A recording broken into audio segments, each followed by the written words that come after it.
Ilumina. Fundación Villar Ye Díaz presenta Podcast Ilumina.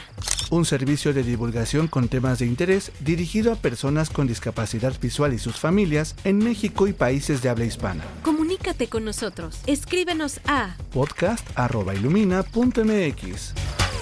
Ilumina, porque aún sin la imagen, vemos el mundo desde otro ángulo.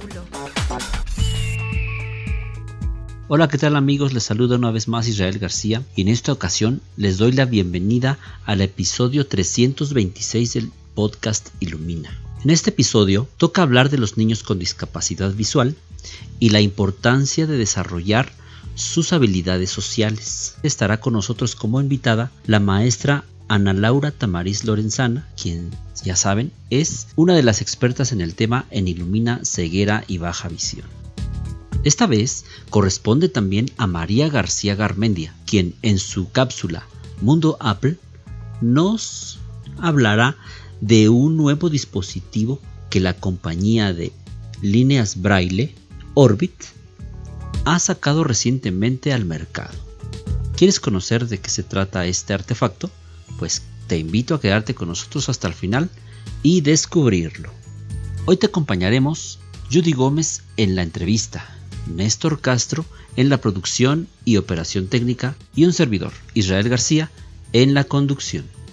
Te recuerdo que ya tenemos un número de WhatsApp donde podemos recibir tus opiniones y sugerencias sobre los episodios que has escuchado o los temas que quieres escuchar. El número telefónico es 55 51 62 76 18. Por favor, solo envía mensajes de texto. Recuerda que puedes escucharnos también a través de Amazon Music, Spotify, Google Podcast y a través de nuestro sitio web www.ilumina.mx/podcast. Te invitamos a escucharnos también en RTV México, solo para tus oídos, donde este episodio se escuchará el próximo domingo a las 6 de la tarde. También puedes escucharnos en la plataforma Hiperbórea Radio. Todo esto para estar más cerca de ti. La Escuela de Programación Ilumina Ceguera y Baja Visión y sus aliados Nacional Monte de Piedad y Fundación Coppel te invitan al Bootcamp de Programación, Desarrollo Web con tecnologías Microsoft. Se desarrollará del 25 de septiembre de 2023 al 26 de julio de 2024. Antes de la fecha de inicio debes acreditar 2 exámenes, así que lee muy bien la convocatoria en el sitio web www.ilumina.mx/agenda. Ahora los dejo en compañía de María García Garmendia y su cápsula Mundo Apple. Luego de la cápsula los recibirá Judy Gómez y su invitada en la entrevista. Continúa con nosotros. Adelante, María. Mundo Apple. Hola a todos amigos de Ilumina, bienvenidos a un nuevo episodio de vuestra sección Mundo Apple y hoy vamos a hablar de líneas Braille, de aparatos Braille, mejor dicho, y de las novedades que va a lanzar al mercado próximamente la empresa Orbit Research. Esta empresa ya la conocéis porque yo creo que en episodios anteriores, o desde luego, no sé si en este podcast Ilumina yo creo que no, pero sí en algunas de las demostraciones de YouTube hemos hablado de la línea Braille Orbit 20 Plus. Y entonces ahora vamos a echar un vistazo a lo nuevo que nos propone Orbit para este año 2023 y para el inicio de 2024. Particularmente, no sé si nos va a dar tiempo a hablar de todo en esta sección, si no, pues hablaremos de algunos productos aquí, de un par de ellos, yo creo que, o de 2 o 3, y luego dejaremos el resto para otro podcast, para el siguiente episodio.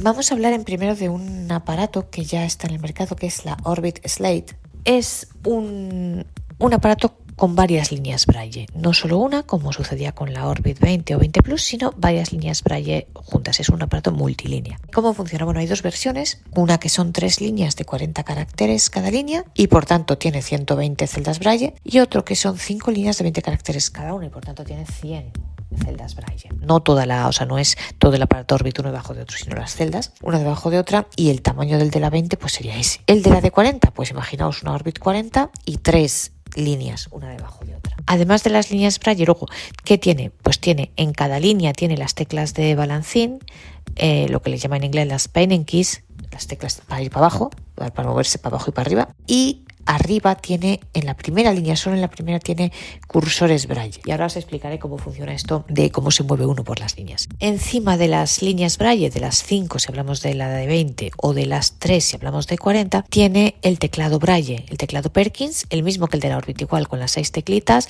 luego los puntos 7 y 8 y la barra espaciadora. Importante, tiene igual que la Orbit la ranura para meterle una tarjeta SD. Tiene además, como tiene la Orbit 40 pero no la 20, tiene para meterle un USB-A, un agujero para meterle un USB-A, y además tiene USB-C para la carga. Bueno, para la carga o para conectarlo, por ejemplo, al ordenador o a los teléfonos que lo permitan. Digo esto porque, por ejemplo, el iPhone no permite la conexión por cable por USB-C, y en los Android pues depende del teléfono, de la marca y tal. ¿Cómo funciona esto? Bueno, pues la idea es que nosotros le metemos un fichero y en vez de una, pues podemos ir leyendo 5 líneas de una vez. Esto es muy importante, bueno, en primer lugar, a quien le guste leer, digamos, que una línea le parezca poco, pues es importante para poder leer un libro normal, una línea debajo de otra y ya está. Pero es especialmente importante cuando hablamos de matemáticas o de música o incluso de tablas, por ejemplo, si aprendemos idiomas. Y no solo yo os pongo este ejemplo porque es el que más conozco, pero puede ser cualquier tipo de tablas.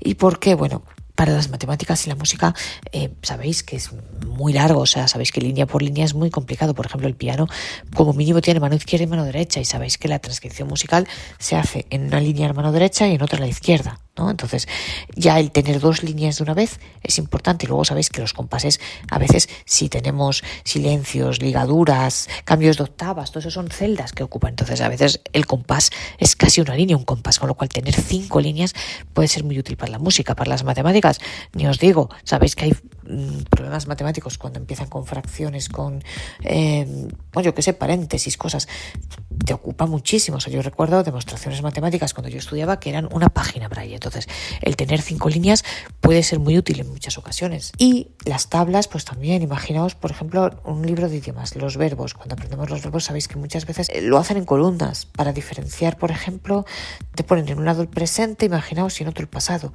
Entonces, el tener columnas también es importante, y el poder tener más de una línea puede ser muy útil también en estos casos. Y también permite escribir, como veis, porque tiene un teclado Braille. ¿Cómo nos movemos? Bueno, pues y podemos llevar el cursor a cualquier celda de cualquiera de las 5 o de las 3 líneas, en función de la versión que cojamos. ¿Cómo se hace? Pues sabéis que os he dicho que en la línea de arriba tenemos los cursores routing, los que están encima de las celdas.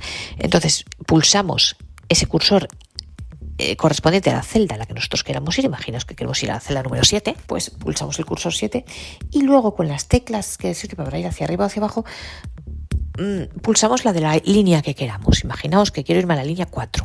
Bueno, pues pulso primero, quiero irme a la celda 7 de la línea 4. Imaginaos, pues entonces yo primero pulso arriba el cursor correspondiente a la celda 7, entonces se me pone el cursor en la celda 7 de la primera línea y entonces yo aprieto la tecla de ir hacia abajo correspondiente a la línea 4, con lo cual se me baja el cursor hasta la línea 4. Y así es como nos podemos mover por cualquier celda de las 5 líneas, en el caso de la de 20, o de las 3, en el caso de las de 40. Y así es una manera para corregir cualquier cosa que nosotros queramos en cualquier celda de las líneas. Este aparato tiene 2 maneras de visualizar la información en las líneas. Tiene el modo lista, que es el modo normal, que simplemente nos muestra una línea debajo de la otra, que puede ser útil, por ejemplo, si queremos leer un texto corrido, un libro, algo así, pues vamos línea por línea directamente y ya está. Y nos muestra, lo que pasa es que en vez de una nos muestra 5. Pero si, por ejemplo, queremos, lo que os decía yo, ver tablas, podemos utilizar el que han llamado modo ventana. Se elige uno u otro modo en las configuraciones del propio aparato, que funciona también cuando lo estamos usando en modo autónomo, o sea, sin conectarlo a nada, ni al teléfono, ni a ninguna computadora, ni a nada. ¿Qué pasa si nosotros queremos conectar esto? También se puede conectar, como os decía, a un teléfono móvil o a un ordenador. ¿Qué pasa si lo conectamos? Los ordenadores han trabajado con todos están trabajando, de hecho, con todos los principales fabricantes de lectores de pantalla, desde Windows, NVDA, iOS, Mac, VoiceOver para Mac, de Google, Chrome, en fin, todos, para que funcione con todos los lectores de pantalla existentes en el mercado. En un primer momento trabajaron el tema de que se pudiesen leer varias líneas, que el lector de pantalla permitiese interpretar, poder visualizar en la línea de braille varias líneas a la vez, y en una segunda etapa pues han hecho están trabajando en este tema de poder visualizarlo también cuando esté conectado el ordenador, por un lado el modo lista, por otro el modo ventana. Y bueno, este aparato ya está hoy día en el mercado. El precio para la de 5 líneas de 20 celdas son $3.495 y la de 3 líneas de 40 celdas son $3.995. Ya sé que son precios así dichos, pensados, muy elevados, pero bueno, realmente creo que hay para un determinado público que realmente vale la pena, y sobre todo creo que es muy importante que se plantee, yo insisto una vez más, el tema de que las instituciones puedan dar apoyo financiero a las personas a los particulares, para poder obtener este tipo de productos, ayudas al respecto, porque creo que, como os digo, pueden ser muy útiles en muchas ocasiones. Y respecto a Orbit, yo hago un llamamiento. Realmente es una empresa muy buena, y lo importante sería que hubiese en México un distribuidor y que tuviese también la posibilidad de reparar las líneas, porque en este caso realmente las reparaciones no cuestan mucho. O sea, el sustituir las celdas, los puntitos que se puedan, además esto va mejorando. Yo sé que hay algunos de vosotros que quizá hayáis tenido alguna experiencia un poco así con los puntos, pero esto va mejorando poco a poco. Es una nueva tecnología que pues necesita su tiempo de mejora, y bueno, pues desde que yo, por ejemplo, la compré en plena pandemia, 3 años hasta hoy, claramente habrá mejorado, pero lo importante es el poder repararlas, porque si se pueden reparar, o sea, realmente lo costoso es tener que enviarlas a Estados Unidos a repararse. Entonces, si en México hubiese un distribuidor que las reparase, pues sería fantástico, porque son líneas que merecen mucho la pena, porque tienen muchas y muy buenas funciones y un grado de innovación muy importante respecto a otras marcas. Una cosa importante que se me había olvidado contaros es que, al igual que sucede con la Orbit Reader 20 Plus, también tiene transcriptor Braille, con lo cual cualquier cosa que escribáis luego, una persona que ve lo va a ver bien, y cualquier cosa que vosotros metáis en la línea va a aparecer en Braille correctamente. Y al igual que sucede en las líneas de Orbit, en la Orbit Reader, también la Orbit Slate tiene los perfiles de idiomas, con lo cual podéis escribir y leer en cualquier idioma que queráis y que podáis configurar. Y os digo, hay muchísimos, están todos los posibles. Con lo cual creo que es un producto muy interesante. Y bueno, si os interesa adquirirlo o preguntar por él y demás, la dirección de Orbit es, primero os lo digo en inglés y luego lo deletreo, sales, es de ventas, sales@orbitresearch.com, o sea, sales, escrito así, sales de salir, S-A-L-S, sales, @orbit, con B de Barcelona, ORBITRESEARCH, por tanto, sales@orbitresearch.com, o si os es más sencillo, escribís a los compañeros de Illumina y ellos ya me pasarán vuestro correo y ya os echo yo una mano y veremos cómo hacerlo y demás. Espero que os haya... Y bueno, este es el primer nuevo producto de Orbit, que como os digo ya está en el mercado, y en los próximos episodios veremos otros productos nuevos de Orbit que saldrán ya para principios del próximo año. Espero que os haya gustado este episodio y que os apetezca, y os invito a seguir acompañándonos en esta sección Mundo Apple de vuestro podcast Illumina. Entrevista. Hola, ¿qué tal, amigos y amigas de nuestro podcast y nuestra comunidad Illumina de ceguera y baja visión? Tenemos el día de hoy la cita con la maestra Ana Laura Tamariz Lorenzana. Ella es responsable del grupo de desarrollo y nos viene a hablar de un tema súper relevante para estos tiempos post pandemia y con la tecnología a tope. Y se trata de la importancia de la socialización de los niños y niñas con discapacidad visual. Para conocer un poquito más a la maestra Ana, vamos a pedirle a Isra que nos ayude con la lectura de su semblanza. Ana Laura Tamariz Lorenzana es colaboradora en Illumina Ceguera y Baja Visión como maestra de desarrollo integral y asesora de inclusión educativa. Es licenciada en Psicología por la Universidad Nacional Autónoma de México, con especialización en Psicología Social. Antes, colaboró en el área de Educación Especial del DIF del municipio de Tlalnepantla en el Estado de México. Ana, bienvenida a tu podcast Ilumina. Después de haber escuchado la lectura de su semblanza, vamos a darle una cordial y calurosa bienvenida a la maestra Ana. Hola Ana, ¿cómo estás? Bienvenida al podcast Ilumina y muchas gracias por acompañarnos nuevamente. Hola, ¿qué tal Judy? Muchas gracias por la invitación nuevamente a este espacio y pues un saludo a todos los que nos están escuchando. Súper. Vamos a empezar, Ana, hablando un poquito de las situaciones que giran en torno a la socialización, ¿no? Y es esto de, pues, cuál es la diferencia entre un individuo, ¿no? Y la sociedad, y cómo es que la socialización los relaciona. Ok, pues creo que el tema que vamos a abordar hoy es bastante importante, ¿no? Vamos a empezar a ver la relación que tienen pues todos estos procesos de aprendizaje y cognitivos con relación a lo social, ¿no? Y para empezar a hablar de eso es importante partir desde ubicar qué es la parte social, qué es la sociedad, ¿no? Y bueno, pues una definición así muy concreta podría ser justo que pues la sociedad es esta organización, este conjunto de personas que intercambian e interactúan, ¿no? Entre ellos y pues de esta forma van creando todas aquellas normas o valores o pautas sociales que pues constituyen a la persona o al sujeto en sí, ¿no?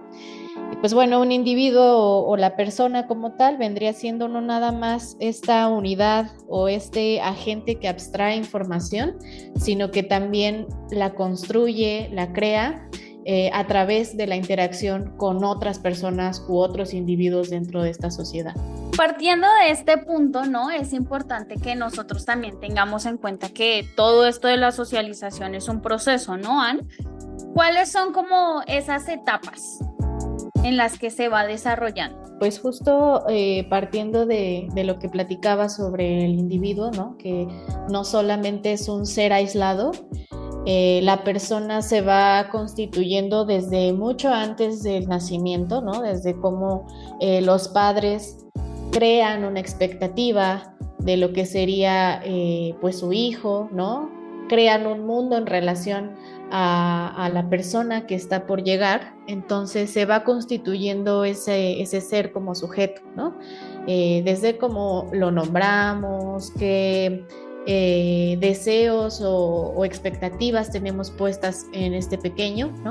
Entonces creo que es importante como ir dividiendo que van a haber varios agentes sociales dentro de esta sociedad que van a ir formando el desarrollo del niño. Y pues el primero y el más importante es obviamente la familia. La familia es quien va a dotar a este ser pues de varias pautas de comportamiento, de valores o actitudes que van a ser totalmente necesarias para desenvolverse dentro de la sociedad en un futuro, ¿no?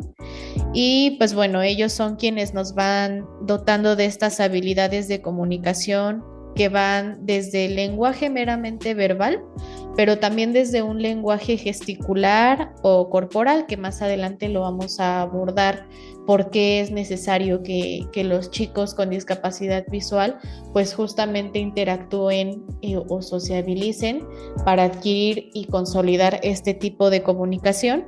Y pues bueno, también la familia nos va dotando de estas reglas de cortesía, nos enseña cómo desplazarnos, cómo desenvolvernos dentro de otros contextos y pues obviamente crear esta relación interpersonal, llevando a cabo pues, o más bien como poniendo como mediadores las emociones, ¿no? Entonces, al final de cuentas, la familia es un mediador entre la cultura o la sociedad en sí y el niño. Entonces, ¿cuáles dirías tú que son como las habilidades sociales más importantes que se desarrollan a través de este primer agente que es la familia?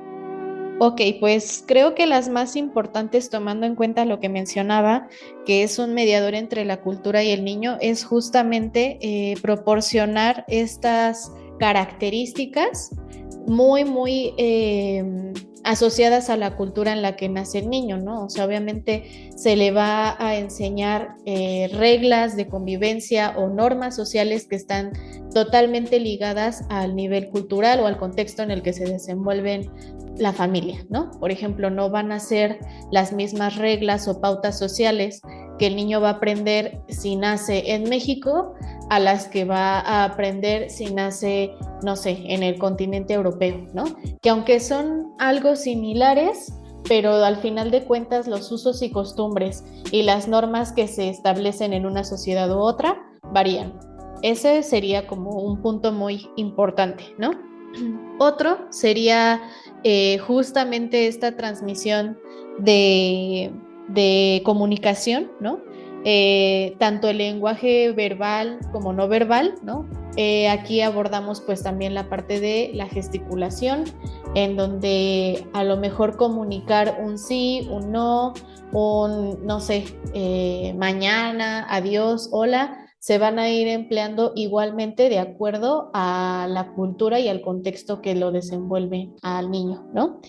Y pues bueno, finalmente sería la parte socioafectiva, ¿no? Cómo nos comunicamos, cómo interactuamos con la otra persona a través de las emociones, cómo regulamos esto, cómo percibimos que el otro se está sintiendo de tal o tal forma, ¿no? Entonces creo que estos son como 3 elementos muy remarcados o muy importantes dentro de la dotación, ¿no? De este como kit que la familia nos da al momento de llegar a este mundo.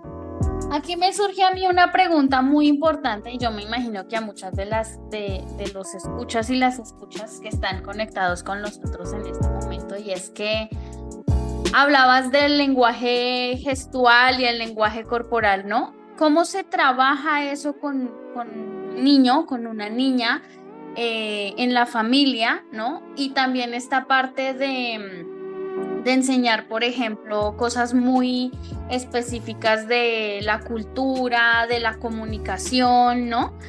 En donde tal vez la pérdida parcial o total de la visión puedan llegar a representar un desafío para los padres.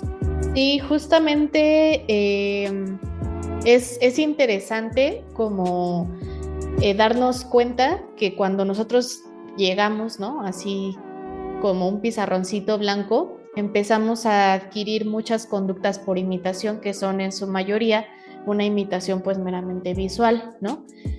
Hay que recordar que con los chicos con discapacidad visual la información va a llegar de los otros sentidos, ¿no? Y esta comunicación no verbal o gesticular es primeramente realizada por una acción física, ¿no? Por lo tanto, el niño tiene que adquirir esa información al momento de tocar, ¿no?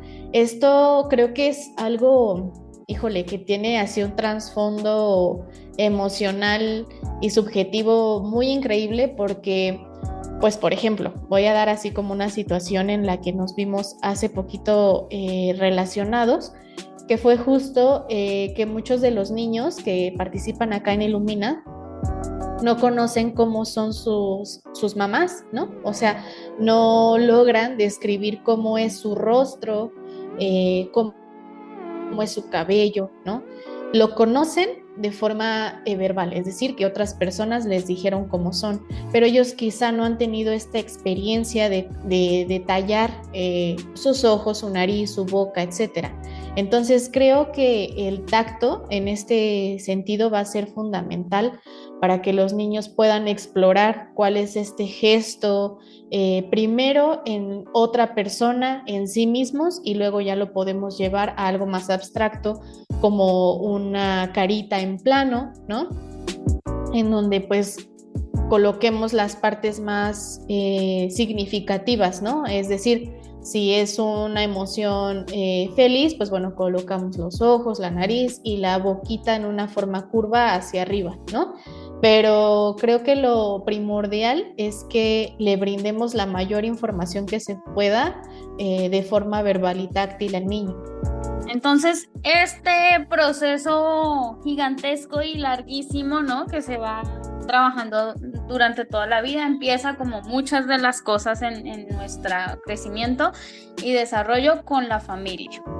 Pero, ¿en qué momento la socialización deja de ser solamente con adultos, ¿no? Porque en la mayoría de los casos, los niños, por ejemplo, basándonos en los niños que tenemos actualmente en Ilumina, son hijos únicos o no tienen de pronto esta oportunidad que tuvimos algunos, ¿no? De compartir con hermanitos, con primitos, ¿no? Con otros niños en casa. Entonces, ¿en qué momento se empezaría esa socialización, ese contacto con otros pequeños y empezar a desarrollar las habilidades que se necesitan para tener ese otro tipo de socialización que no es siempre con el adulto? Primero, pues yo creo que me gustaría como ejemplificarlo con los programas que tenemos en Ilumina, ¿no? Si bien sabemos que tenemos atención temprana, grupos de desarrollo, inclusión, me gustaría colocarlos como en esas etapas, ¿no? Uno sería primero el contacto meramente con la familia, la transmisión de información, de valores, de normas, etcétera, directamente del papá, mamá o cuidador, ¿no?, que esté pues cumpliendo con esta función, ¿no? En atención temprana justamente se da esta pauta o esta integración del niño en un contexto social en donde no solamente conoce que su círculo es solamente la familia, sino que hay otros agentes de socialización, otros sitios en donde también va a estar interactuando no nada más con lo que conoce, ¿no?, con la familia, sino con otra figura adulta que sería el instructor, el rehabilitador, el maestro, ¿no? Pero cuando se llega a esta interacción en pares, normalmente pues lo vemos muy relacionado con la escuela, ¿no?, con un plantel educativo meramente. Pero no solamente está ahí esa interacción, también sucede cuando llevamos a los chicos al parque, a sitios como fiestas, como contextos un poco más abiertos, ¿no?, en donde el niño pueda desenvolverse de forma libre y convivir con sus pares. Y es aquí donde empieza a conocer otras personas que son de la misma edad, del mismo nivel, ¿no?, como de desarrollo que él o ella, pero se ve más completo este proceso cuando los niños ingresan a algún otro agente social que es como más instruccional, ¿no?, más directivo, como lo es la escuela o como pasa aquí en grupo de desarrollo, ¿no?, en donde justamente uno de las habilidades que intentamos desarrollar es justamente el área social. ¿Por qué? Porque justamente en la interacción con los pares se da esta puesta en práctica, digámoslo así, de todas esas destrezas comunicativas que adquirieron en la familia, ¿no? Se pone en juego pues esta construcción de la realidad, ¿no? Porque entonces escuchamos al otro, vemos al otro y entonces nos damos cuenta de que él o ella nos está transmitiendo su realidad, ¿no? Nos está mostrando cuáles son esos esquemas de aprendizaje que obtuvo de su lugar de crianza, ¿no? Y entonces aquí el niño va entrando en un tipo de conflicto o contraste o confrontación, ¿no?, por ver cómo choca lo que él trae, ¿no?, de la familia con lo que el otro niño trae también. Y entonces empieza un intercambio, una interacción entre dos personitas de la misma edad, del mismo, a lo mejor, contexto social, ¿no? Porque nacieron y crecieron en un mismo país, ¿no? Y el contexto histórico también da pie a que ambos compartan cosas, pero que hayan diferencias. Entonces, es aquí donde empezamos a darnos cuenta de que no somos la única personita consentida, importante y relevante en el mundo, ¿no? Sino que hay otros más con quienes hay que interactuar. Aquí yo me voy a salir un poquito del cauce que llevas, Ann, porque me gustaría preguntarte cuál es entonces el objetivo de la socialización. El objetivo es justo esto que estoy compartiendo, ¿no? Que una persona no se asuma como un individuo aislado, sino que identifique que existen múltiples, o sea, hay una diversidad, pues, de personas, ¿no? Dentro de un mismo contexto, y que es gracias a esta diversidad que uno va formándose como sujeto, como persona, ¿no? Porque no solamente es decir, no solamente se tiene adquirido lo que la familia nos enseña, sino que a través del contacto con el otro es que yo me identifico como una persona diversa o diferente al que tengo enfrente, ¿no? Entonces creo que la máxima importancia de la socialización es la constitución del niño como persona, de sentirse parte de un contexto, de un círculo, ¿no? social, y formar una personalidad, ¿no? Obviamente van a haber muchos otros factores ahí jugando, ¿no? Que va a ser también la regulación de emociones, la adquisición de la autoestima, ¿no? Y de un mejoramiento en el rendimiento, ya sea escolar, social, etcétera, ¿no? Pero al fin de cuentas se está creando justo un desarrollo cognitivo al estar escuchando al otro, abstraer información del otro y crear sus propios esquemas con relación a lo que ha explorado, escuchado y los esquemas que ya traía puestos en la infancia, ¿no? Entonces creo que ese es los objetivos como muy, muy específicos, muy, pues sí, muy importantes dentro de este proceso de socialización. Hace un ratito platicamos el por qué, ¿no? Era importante que los padres acompañaran un poquito más de cerca, ¿no? Y dar esa información a través de otros sentidos, nos platicabas. Pero, ¿cuáles pueden ser otras herramientas, ¿no? Que ellos pudieran utilizar para potencializar el desarrollo de esas habilidades en los niños con discapacidad visual?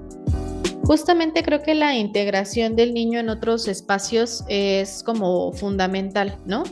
Hay muchos grupos, como lo mencionaba, de atención temprana, ¿no? En donde el niño no solamente va a interactuar con la madre, sino también va a interactuar con el mediador, el rehabilitador, la maestra, pero no solo eso, sino que va a empezar a entrar en contacto con otros niños, ¿no? A identificar que hay otra persona igual, ¿no? Entonces creo que propiciar estos espacios de convivencia con otros familiares, con otros niños dentro o fuera del lugar, ¿no? Eso va a irlos como introduciendo en este proceso de socialización, ¿no? Entonces, porque justamente pasa mucho esto, ¿no? Que se tiende como a aislar, ¿no? Al niño o niña con discapacidad. Y entonces después nos vamos encontrando con estas barreras en las que el niño no socializa en la escuela, no forma amistades o relaciones interpersonales, le cuesta trabajo expresar o identificar emociones en sí mismo o en los demás. Entonces, creo que por eso es importante una intervención temprana para que el niño justo vaya adquiriendo estas habilidades en el proceso de socialización. Hace un ratito y antes de grabar esto, platicábamos que hay que tener en cuenta la personalidad del niño, ¿no? Que no a todos se nos facilita socializar o nos gusta, ¿no? ¿Cuál es la línea que traza ese límite, ¿no? ¿Hasta dónde se puede decir es que su personalidad es tímida y cuándo empieza a ser un problema la falta de socialización? ¿Cómo yo como padre o como maestro de un niño con discapacidad visual me puedo dar cuenta? Pues justamente sucede cuando nos damos cuenta que esto ya está sobrepasando, por así decir, al niño, ¿no? O sea, es decir que voy a poner un ejemplo muy, muy vago, ¿no? Supongamos que es una niña, ¿no? Que usualmente no socializa, es decir, que ella por iniciativa no se acerca a otra persona, ¿no? A otro niño, a otra niña. Hasta ahí, pues podríamos decir que, bueno, puede ser por muchos otros factores. Sin embargo, cuando un niño o niña interactúa con ella, pues de plano no hay respuesta, no sabe cómo gestionar ese nerviosismo quizá a la hora de interactuar con otra persona, y entonces empezamos a detectar que ya va siendo algo pues perjudicial, ¿no? O sea, es decir, que pueden haber, no sé, cierta ansiedad, ¿no? Al enfrentarse a contextos sociales, o que de plano se aísla aún habiendo un paso a paso, ¿no? Para interactuar con ella. Entonces, creo que cuando vamos detectando que esto ya va siendo algo más problemático, ¿no? Algo más preocupante, es cuando nos damos cuenta que no es meramente de una parte personal del niño o la niña, ¿no? Sino que justamente no cuenta con estas habilidades socioafectivas para interactuar con otros. Entonces, es importante que, recalco, lo hagamos de forma temprana, para que el niño no nada más es que se la pase pues platicando y platicando con todos los niños, ¿no? O que sonría y que haga miles de cosas de formas extrovertidas. No es eso nada más el proceso de socialización, sino que también el niño sepa poner límites, ¿no? Hasta donde él ya no desea interactuar o formar parte de ese momento o de esa situación, ¿no? Pero de forma asertiva, ¿no? No solamente que se aísle y que se aleje, sino que sepa cómo saber decir no, ¿no? Hasta aquí esto no me gusta o esto no me atrae y entonces me retiro, ¿no? Pero que también sepa que hay muchos otros momentos en los que él puede interactuar con otras personas y no necesariamente tiene que tender al aislamiento. Entonces creo que eso sería importante de observar. Aquí yo quisiera detenerme un poquito, Van, y ahondar en lo que justo acabas de decir, ¿no? Es que hay un imaginario, ¿no? Colectivo, en donde nos dicen socializar y todos nos imaginamos eso, ¿no? La persona que llega y en 5 minutos ya tiene 50 amigos y sonríe y es extrovertido y no le da pena nada, ¿no? Y eso es como lo que de manera popular todo el mundo cree que es la socialización y es el ser sociable. Ya nos hablabas un poco de los límites, ¿no? ¿Cuáles son otras habilidades que se espera que se desarrollen en este proceso dinámico, ¿no? De la adquisición de la socialización, y más o menos en qué momentos del desarrollo deberían aparecer? Creo que también algo que no he ahondado mucho y que va relacionado con tu pregunta, Judy, es la parte afectiva y emocional, ¿no? Justo la socialización no es solo, o más bien no lo es, el ser un ser extrovertido, ¿no? Sino que también es importante saber qué es lo que a nosotros como personas nos hace sentir bien, ¿no? Y qué cosas no nos gustan o qué cosas no nos hacen sentir tan bien, ¿no? Entonces, una de ellas, pues, relacionado a estas interacciones socioafectivas que construimos con los demás, está la parte empática, ¿no? De yo lograr escuchar al otro, lograr tratar de entender lo que el otro habla o siente, y todo esto se constituye desde edades muy tempranas, ¿no? Te estaría yo hablando como aproximadamente de unos 6 años hacia adelante, ¿no? En donde empezamos ya a identificar qué cosas relacionadas también como con las reglas o las pautas sociales que se nos impone desde muy pequeños, sabemos que no son tan viables, o cuáles otras sí son, digámoslo entre comillas, correctas, ¿no? Entonces creo que la empatía es también un sentir muy, muy importante a desarrollarse en edades tempranas. y justo nos va a poner como personas desde otro lugar, ¿no?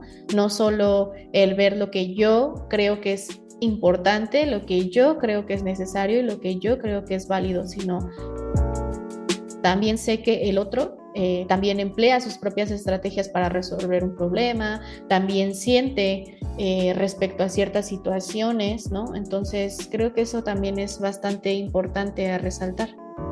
Nada más como para hacer el énfasis, ¿cuáles son, podríamos decir, como las ventajas, ¿no?, de una persona que tiene un buen desarrollo, ¿no?, de habilidades sociales frente a una persona, aquí indistintamente, ¿no?, de que tengan discapacidad o no, que no las tiene, ¿no? ¿Cuál va a ser el bienestar o el malestar que esas personas van a poder vivir, ¿no? Y cómo eso va a condicionar sus vidas. Lo pregunto porque tal vez muchas veces en lo común, ¿no?, no lo consideramos importante, ¿no? Y me incluyo porque no lo consideramos tan importante. ¿Cuáles serían esos puntos aquí a resaltar? Pues justo se me vienen pues a la mente algunas cosas que hemos estado conversando durante esta grabación, ¿no? Como te mencionaba, uno de ellos sería la formación de la identidad, ¿no? Reconocerme como persona y saber, esto hablando obviamente de las personas que van teniendo como consolidadas estas habilidades sociales. Uno de ellos es justo reconocerme como persona y saber qué sí y qué no, ¿no? ¿Quién soy? ¿Qué es lo que me gusta? ¿Qué es lo que no me gusta? Etcétera, ¿no? Otro sería justo el poner en práctica estas destrezas que la familia va dando, ¿no? Cómo me voy comunicando con el otro, cómo interactúo, cómo me acerco. Está también esta parte de la tolerancia a la frustración, ¿no? Que yo sé que el otro también actúa, piensa y siente, y con relación a eso hace muchísimas otras actividades que me influyen a mí también, pero sé manejar la situación, es decir, no me desbordo, no evado, no me aíslo, ¿no? Para no confrontar o no confrontarme, ¿no? Eso creo que también es algo muy importante. Y pues el otro es justo la parte socioafectiva, ¿no? Que cómo me voy relacionando con las otras personas de forma saludable, poniendo límites, estableciendo buenas relaciones entre los demás y no solamente tomar en cuenta mi sentir, ¿no? Sino escuchar y poner en juego estas habilidades adquiridas previamente. Entonces, no sé si esto conteste tu pregunta, Judy. Sí, justo, ¿no? Porque muchas personas, ¿no?, piensan que la socialización no es importante. Cuando se tiene una discapacidad, lo que tiende a hacer la familia como resultado tal vez de la sobreprotección es aislar, ¿no? Porque nadie va a entender sus necesidades como yo. Nadie lo va a cuidar como yo, ¿no? Y pensamientos de ese tipo. Entonces, por eso me parecía importante, ¿no?, que lo platicaras, que nos hicieras el énfasis. Ahora, has hablado de otras habilidades, ¿no?, que se tienen que ir desarrollando como a la par, por lo que entiendo, como la inteligencia emocional, ¿no? Hay otras, aparte de la inteligencia emocional y de la empatía que nos platicabas, que tengan que ir conjuntamente con todo este proceso de la socialización, o que sean, por decirlo de alguna manera, como materia prima para que esto se pueda dar. ¿Hace parte de un mismo todo o no? Sí, es parte de un todo. ¿no? O sea, cada cosa va ligada, o sea, como te decía, sin, por ejemplo, el factor familia y el factor transmisión de pautas y de reglas y demás, no tendríamos como este discernir entre lo que es correcto y lo incorrecto, ¿no? Por ejemplo, sin, por ejemplo, tomar en cuenta la cultura y el contexto, pues tampoco tendríamos como asentado cuáles son los valores principales de una sociedad, ¿no? Y a partir de eso, cómo nos desenvolvemos con los otros pares. Entonces, creo que todo se va constituyendo, se va haciendo como un círculo, ¿no? Se van agarrando elementos de todo un poco, de lo que se ha ido aprendiendo desde que somos muy pequeños hasta que somos adultos, y entonces son esas herramientas las que nos van como forjando como esa personalidad y esa pues esa constitución de persona, ¿no? Dentro del grupo o dentro de lo social. Entonces creo que va más o menos por ahí. Retomando un poquito lo que nos platicabas del grupo de desarrollo, ¿cuáles son más o menos esas actividades que se ofrecen en Ilumina que ayudan a potenciar el desarrollo de todas estas habilidades, ¿no? Y lo digo porque desafortunadamente los niños con discapacidad hacen parte de dos grupos vulnerables no tan considerados en la sociedad, ¿no? Y es que son niños, ¿no? Y al ser niños, pues como que no tienen mucha voz, ¿no? Y muchas veces los adultos no preguntan qué quieres, cómo te sientes, ni nada por el estilo, porque son niños y asumen que, pues, ¿para qué? ¿No? Y otro es que son personas con discapacidad, ¿no? Y entonces eso es parte de lo mismo, ¿no? Como son personas con discapacidad, pues de cierta manera, desafortunadamente, se piensa que no tienen derecho a muchas cosas, ¿no? Tanto los niños como los adultos con discapacidad sucede, ¿no? Y entonces vuelvo y se repite lo mismo, ¿no? Pues no le pregunto ni qué quiere, ni cómo se siente, ni qué opina, porque tiene discapacidad, ¿no? Entonces, ¿cómo se aborda esta problemática en Ilumina y cuáles son algunas actividades que ayudan, ¿no? Tanto a las familias a entender la importancia de esta necesidad en los niños, como a los niños a desarrollar estas habilidades? Sí, creo que una de las áreas que abordamos aquí en Ilumina es justo lo que platicábamos en el podcast anterior, ¿no? Que eran las habilidades de la vida diaria, ¿no? Muchas de las actividades relacionadas con este tópico pues están meramente ligadas a la cotidianidad, a la familia, ¿no? Que como ya hemos hablado, muchas veces ese espacio o esa integración familiar pues no existe o no se da de forma adecuada. Entonces, estas actividades se realizan en Ilumina justo para que el niño tenga ese sentido de pertenencia no solamente a la familia, sino a su contribución a la sociedad, ¿no? Como el niño se va haciendo independiente, va a aportar una acción o una actividad determinada a la sociedad, ¿no? A lo mejor va a ser un niño que se le da muy bien cocinar y en un corto plazo, largo plazo, es un niño que quiere y decide ser chef, ¿no? Por ejemplo. Entonces, es un ejemplo muy claro, pero también otro de los puntos que abordamos en grupo es la colaboración, ¿no? No solo es este ejercicio de por competencias, ¿no? De ver quiénes tienen o quiénes no tienen ciertas habilidades, sino que más bien las desarrollen, es decir, que las pongan pues en entredicho, que conozcan que otros tienen ciertas habilidades que ellos también pueden ir adquiriendo. Entonces, mediante juegos o mediante actividades como muy concretas vamos haciendo esta colaboración, ¿no? También a través de la narración, de los juegos, de los cuentos, se van haciendo preguntas, ¿no? De hecho, tenemos creaciones de festivales. Hace poco hicimos un festival de las emociones en donde el objetivo era que los niños conocieran primero cuáles son las emociones, cómo se expresan de forma facial o corporal, ¿no? Y luego que también ellos identificaran cuándo se han sentido de tal forma, ¿no? Ya sea triste, enojado, feliz, etcétera, ¿no? Y posteriormente se dieran cuenta de que ellos no son los únicos niños que se han sentido así, ¿no? Sino que sutanito o fulanito también se ha llegado a sentir de esa forma y cómo ha resuelto un conflicto, en dado caso de que lo haya, ¿no?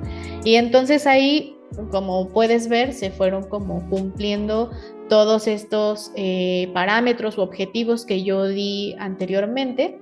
Entonces se fueron identificando a sí mismos como personas y a los demás. Ahora, otro punto también, creo que el ingreso a Ilumina les ha permitido conocer la historia de vida del otro niño, ¿no? Es decir, que no es el único niño con discapacidad, ¿no? Sino que hay otros niños con otras recomendaciones visuales que se les han hecho, ¿no? Respecto a la adaptación de materiales, respecto, etcétera, ¿no? O sea, 1000 cosas. Entonces, que existen niños con baja visión, niños con ceguera, ¿no? Y que conviven, que coexisten en un solo espacio. Y en su escuela conocen otra diversidad de niños, ¿no? Otra diversidad de historias de vida, de contextos. Entonces creo que eso es lo rico de la socialización, el poder darte cuenta de que no eres el único ser en la tierra, ¿no? Sino que compartes y como que te contraes o te contradices más bien con otros seres, ¿no? O sea, puedes identificar esas múltiples variables que hay dentro de tu mismo espacio, ¿no? Eso es lo rico y lo sorprendente de la socialización. Aparte de abordar en Ilumina la socialización en el grupo de desarrollo dentro del servicio de inclusión educativa, también está este parámetro. ¿Cómo se aborda en este servicio? Sí, justo es como el niño interactúa con sus pares meramente, ¿no? Nos hemos dado cuenta que muchas veces los niños con baja visión o con ceguera tienden a trabajar de forma individual, o sea, es decir, no son comúnmente integrados en equipos. Esto vuelvo a lo mismo, ¿no? Si desde la familia no se da pie a que esto ocurra, el niño pocas veces va a intentar interactuar o intervenir o formar parte de otro grupo, ¿no? Entonces, justamente muchos de los chicos que son beneficiarios del servicio de inclusión tienden a estar de forma más aislada, ¿no? Y realizar sus actividades en solitario. Entonces, aquí se les invita a la escuela a que integren de forma colaborativa y cooperativa al niño o niña con discapacidad en un equipo, en un contexto más abierto, ¿no? Donde participen otros niños. Y bueno, también está la observación de cómo juegan, cómo comparten experiencias, es más, cómo interactúan en el desayuno o en el lunch, ¿no? En el tiempo de receso, y cómo participan también dentro del aula, cómo se desenvuelven dentro del salón de clases, si son niños que a lo mejor toman la palabra, ¿no? Para expresar su punto de vista o exponer algún tema que para ellos sea importante. Entonces, todas estas pues momentos se van evaluando dentro de inclusión educativa, ¿no? Y está también la parte del desplazamiento, cómo interactúan con otros adultos y se van pues dotando de este intercambio también social, ¿no? Hasta el conocer cómo son las monedas, los billetes, etcétera, para realizar una compra, saber pedir ayuda, que eso también es bien importante, ¿no? Reconocer cuando necesitan el apoyo de algún adulto o par y saber pedir esa ayuda a los demás. Eso creo que también es un punto a evaluar dentro de la socialización en el programa de inclusión educativa. Pues ya estamos a escasos minutitos de terminar con el programa de hoy y yo quisiera pedirte si tienes ya, aparte de todas estas recomendaciones que nos has dado en todo este tiempo, algunas más que de pronto se te hayan ido y quisieras resaltar ahorita con especial énfasis. Pues yo creo que lo más importante sería invitar a las familias a que incluyan a sus hijos. No solamente me refiero a incluirlos en algún grupo externo, sino que primero los hagan sentir y de verdad sea algo muy, muy real el formar esa familia, ¿no? Ese círculo, ese núcleo, ese lugar seguro para el niño, ¿no? O sea, que realmente él se sienta parte de su contexto familiar y posteriormente pues confíen y se lancen a buscar espacios en donde los niños puedan interactuar con otros menores, ¿no?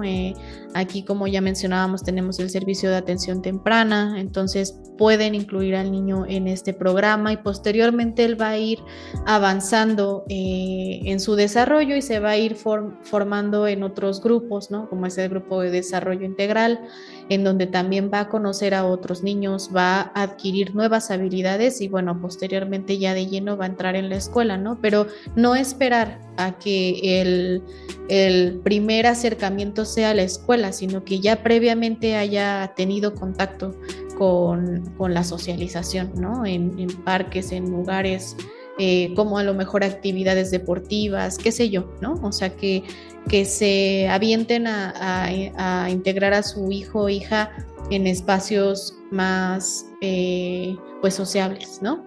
Súper, Ann. Pues muchísimas gracias por haber compartido con nosotros tu conocimiento y tu experiencia, ¿no? Gracias por acompañarnos nuevamente en el podcast. Hemos llegado al final de la entrevista, entonces no sé si quieras dejar algún saludo para los que nos escuchan. Pues nuevamente saludar a mis peques, que estamos ya a unos días prácticamente de iniciar sesiones. Entonces, pues nada, espero que regresen con toda la actitud, con todas las energías, porque nos esperan pues muchísimas actividades muy divertidas y relacionadas también con la parte cultural que se viene el 15 de septiembre, entonces ahí estaremos celebrando como se debe. Muchísimas gracias a todos los que nos escuchan. Muy bien, pues muchas gracias por haber continuado con nosotros hasta este punto. Les deseo que tengan una buena semana. Hasta pronto. Amigo podescucha, espero que te haya gustado este episodio. Quiero agradecerte por haberte quedado con nosotros hasta el final del episodio. Ya sabes que puedes comunicarte con nosotros a través del correo electrónico podcast@ilumina.mx y el número de WhatsApp 55 51 62 76 18, donde recibimos tus sugerencias y todo lo que quieras decirnos. Quiero agradecer a Ana Laura Tamariz por la entrevista, a María García Garmendia por su cápsula Mundo Apple y a mis compañeros locutores Judy Gómez y productor Néstor Castro. Si te gustó este episodio, por favor, compártelo con tu familia y con tus amigos. No dejes de escucharnos el próximo episodio, que tenemos excelentes contenidos para ti. Y bueno, yo me despido a nombre de mis compañeros locutores y productor. Gracias por estar con nosotros. Soy Israel García. Hasta la próxima. Gracias por escucharnos. Consulta y descarga todos los podcasts desde nuestro sitio web www.ilumina.mx. Mantente conectado y síguenos en nuestro canal de YouTube, Ilumina Edi. En Facebook somos Ilumina Ceguera y Baja Visión. Tus comentarios son bienvenidos. Escríbenos a podcast@ilumina.mx. Hasta pronto.